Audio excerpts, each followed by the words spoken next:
ಪ್ರಿಯಾಂಕಾ ಖರ್ಗೆ ಗೃಹ ಸಚಿವರಾಗಿ ಅಪಾಯಿಂಟ್ ಆಗಿರೋದು ಸಂತೋಷ. ಆ ಸ್ಥಾನ ಸಿಕ್ಕಿರೋದು ಯೋಗ್ಯವಾದ ಮನುಷ್ಯನಿಗೆ ಸಿಕ್ಕಿದೆ. ಒಬ್ಬ ಕಾಂಗ್ರೆಸ್ ಕಾರ್ಯಕರ್ತನಾಗಿ ರಾಜೀನಾಮೆ ಪತ್ರ ಕಳಿಸಲಿರೋದು ಸಹಿತ ಅವರು ಅಂಗೀಕಾರ ಮಾಡಿಲ್ಲ. ನಾನೊಬ್ಬ ಸಾಮಾನ್ಯ ಕಾರ್ಯಕರ್ತ. ಕಾಂಗ್ರೆಸ್ನ ಸದಸ್ಯತ್ವ ಇನ್ನೂ ನಂದಿದೆ. ನಾನು ರಾಣೆಬೆನ್ನೂರು ಕ್ಷೇತ್ರದ ಶಾಸಕ ಸ್ಥಾನಕ್ಕೆ ಅರ್ಜಿ ಸಲ್ಲಿಸಿದ್ದು, ನಾನು ಅನೇಕ ಕಾಂಗ್ರೆಸ್ ಅನ್ನ ಕಟ್ಟಲಿಕ್ಕೆ ರಾಹುಲ್ ಗಾಂಧಿ ಬ್ರಿಗೇಡ್ ಅಂತೇಳಿ ಬಿ.ಕೆ. ಹರಿಪ್ರಸಾದ್ ಅವರು ಕಟ್ಟಿದಂತ, ದೇಶಾದ್ಯಂತ ಕಟ್ಟಿದಂತ ರಾಹುಲ್ ಗಾಂಧಿ ಬ್ರಿಗೇಡ್ ಅನ್ನು 2014ರಲ್ಲಿ ಕಟ್ಟಿದ್ರು. ಒಂದು ಸಂಘಟನೆಯ ಆಧಾರದ ಮೇಲೆ ನಾನು ರಾಜ್ಯ ಗೌರವಾಧ್ಯಕ್ಷ ಆಗಿ ಸಾಕಷ್ಟು ನಾನು ಸಂಘಟನೆ ಮಾಡಿ ಈ ಕೋಮುವಾದಿಗಳಿಂದ ಬಯಸಿಕೊಂಡು ಮನೆ ಮುರಿಸಿಕೊಂಡು ನನ್ನನ್ನು ಕೊಲ್ಲಿಕ್ಕೆ ಬಂದಿದ್ರು. ಅವ್ರ ಕೇಸ್ ಹಾಕಿದ್ದೀನಿ.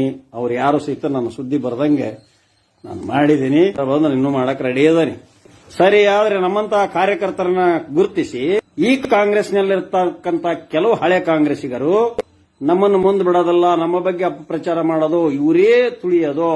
ಈಗ ಈ ಬಾಲಂಗೋಶಿ ಇಲ್ಲದ ಗಾಳಿಪಟ ಆಗೈತೆ ನಮ್ಮ ಸರ್ಕಾರ, ನಮ್ಮ ಕಾಂಗ್ರೆಸ್ ಹಂಗಾಗ್ಯದ. ಈಗ ಇನ್ನು ಏನೇನ್ ಆಕತ್ತೆ ಏನೋ ಗೊತ್ತಿಲ್ಲ.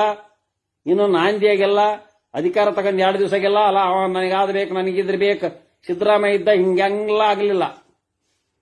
ಆದ್ರಿಂದ ಈಗ ಕೆಲವೊಬ್ಬರು ಹೈಕಮಾಂಡ್ ಹೇಳಿದ್ರು ಕೇಳ್ತಾರಲ್ಲ ಗೊತ್ತಿಲ್ಲ.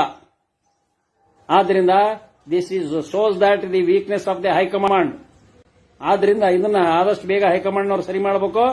ರಾಹುಲ್ ಗಾಂಧಿ ಅವರಿಗೆ ಇನ್ನೊಮ್ಮೆ ಅಂತ ಮಾಡ್ಕೊಂತಾರೆ. ನಮ್ಮಂತ ಇನ್ನೂ ಲಕ್ಷಾಂತರ ಕಾರ್ಯಕರ್ತರು ನಾವು ಕಾಂಗ್ರೆಸ್ನಾಗ ಅದವಿ.